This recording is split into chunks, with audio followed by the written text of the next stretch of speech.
Si tu sens que ta libido n'est plus ce qu'elle était et que tu ne comprends pas pourquoi, la réponse est peut-être dans ton assiette. Il y a cet aliment que tu manges probablement et qui font chuter ta libido sans que tu ne comprennes pourquoi. Numéro 1. L'alcool régulier. Même à dose modérée, une consommation fréquente perturbe la production de testostérone et abîme progressivement le foie, qui joue un rôle clé dans la régulation hormonale. Numéro 2. Le sucre en excès. Les pics de glycémie répétés dérèglent l'équilibre hormonal sur la durée, et l'excès de sucre est directement lié à la prise de graisse abdominale, qui elle-même favorise la conversion de la testostérone en estrogène. Numéro 4. L'excès de sel.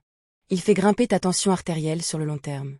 Et une bonne érection dépend directement d'une bonne circulation sanguine, un lien indirect, mais bien établi médicalement. Numéro 5. La charcuterie industrielle en excès. Nitrates, sel, graisse saturée, un cocktail bien documenté pour la santé cardiovasculaire, qui est elle-même un facteur clé et bien établi de la fonction érectile. Numéro 6. Les graisses transformées, qu'on trouve dans les fritures industrielles et les viennoiseries industrielles. Plusieurs études associent une consommation élevée de graisses transformées à une baisse de la qualité du sperme et de la testostérone, un des liens alimentation-fertilité les mieux documentés à ce jour.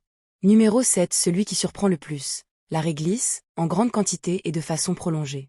Des études montrent un vrai effet sur la testostérone, mais attention à la nuance.